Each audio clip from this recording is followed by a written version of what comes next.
Hey there guys, Kieran here with another episode of Kieran's Movie Space, and this is my spoiler-free review of the first film in Sony's Spider-Man-less Spider-Man universe, Venom. Directed by Ruben Fleischer and starring Tom Hardy, Michelle Williams, Riz Ahmed and Jenny Slate, Venom is about Eddie Brock, an investigative reporter known for taking down and exposing the corrupt. While investigating Carlton Drake, the powerful head of the Life Foundation, Eddie bonds with an alien substance, creating the gigantic monster anti-hero known as Venom. Alright, so you guys know that I'm a huge comic book fan, and as someone that grew up with the Spider-Man cartoon in the 90s, I've always loved Venom as one of Spidey's rogues, and I always thought that he was one of the coolest comic book villains. We obviously got a version of Venom in Spider-Man 3, which kind of ruined that entire franchise for a while, but now Sony's back and they're giving it another shot, and pretty much everything they announced about this movie got me excited. They got Tom Hardy as Venom, Riz Ahmed's playing the villain, Ruben Fleischer's directing, Michelle Williams joined the cast. So looking at all that, I got really excited for this movie, but now that I've seen it, what did I think? First things first, let's talk about what I liked about Venom, and one thing that I really enjoyed about the film was the dynamic between Eddie and Venom. They really went for this kind of Jekyll and Hyde thing with the two characters, and I had a lot of fun seeing Eddie and Venom figuring things out, and I was never bored watching them talk to each other, or seeing Venom try to persuade Eddie into eating someone. The character of Venom in this movie actually really works. I really enjoyed him as a character. He was scary at times, he was funny at times, sometimes he was both at the same time, and I had a lot of fun watching that character interact with Eddie, even when Venom's only talking to him in his head. And when Venom actually shows up as well, and you see Eddie transform into this gigantic, monstrous creature, I can't deny that it's really fun to watch. The action scenes are all crafted really well, they look great, and you get to see how ferocious and how dangerous Venom is. He's taking down thugs, he's taking down cops, he's biting off heads, and even though I think this film would have benefited from a bit more violence and an R rating just because Venom as a character lends himself to that, I do think that it pushed the boundary of its rating, and the action that we did see with Venom was still really awesome. Unfortunately, that's pretty much where my positives come to an end, because as much as I love Venom as a character in this film, I have to say that the story that they're telling and the way that they tell it really doesn't work for a lot of different reasons. Probably my biggest issue with the film is the fact that they really didn't seem to know what they were making. Did they want to make a bizarre sort of strange comedy, or were they trying to make a serious and unique superhero film? I'm really not sure, because it seems like they were trying to blend both of those together, and it just doesn't work whatsoever. The tone is kind of all over the place with this film. There were certain points where I laughed where I don't think I was supposed to. There were moments where the film was trying to be comedic and it just felt awkward, the cinema was just silent, and tonally, Venom just felt like a mess. The dialogue in this film is absolutely horrific, and it's a shame because you've got all of these really great actors in here, but the script is giving them nothing to do. Most of the time the characters are just there to throw some exposition at the audience, and then the dialogue is truly just, it's the worst. It's cheesy, it's childish. Some of the things that people say is not what anyone ever in this world would say in that kind of situation. I honestly don't know how anyone at Sony could have read this script and decided to greenlight this movie. It just feels like a total rush job. They knew they had a recognizable property and they just went for it without taking the time to get a good script and a good idea.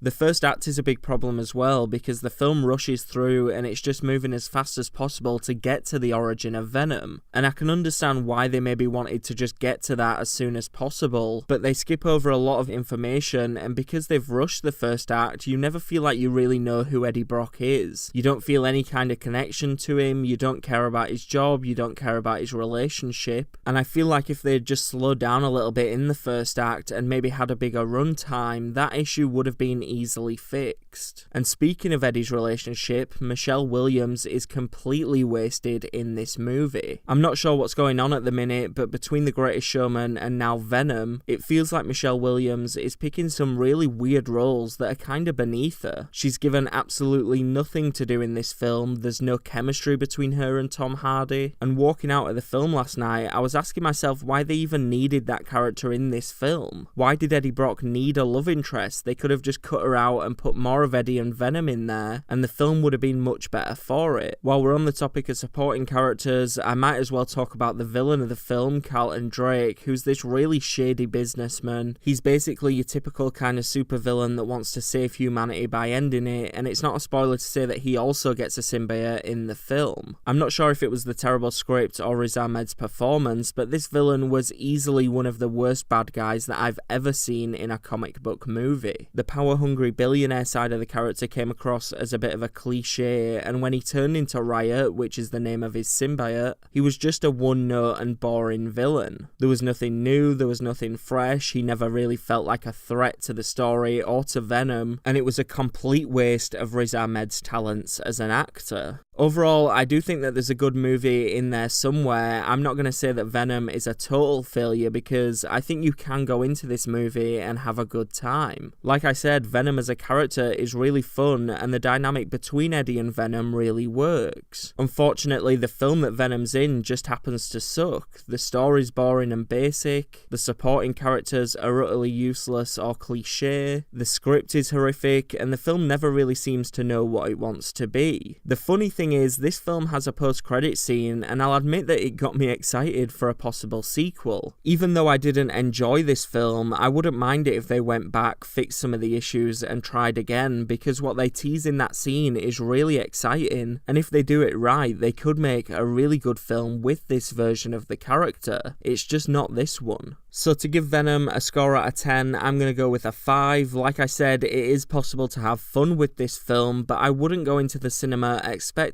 much, and I would actually recommend that if you're not a comic book nerd like me, just wait for this one and maybe buy it when it comes out on Blu-ray. There's nothing really about Venom that's worth seeing on the big screen. Alright, so that's it for my review of Venom. Have you seen the film? What did you think? Let me know in the comment section below. As usual, please like and share this episode and hit subscribe so that you never miss another review. That's it for now. I guess I'll see you next time.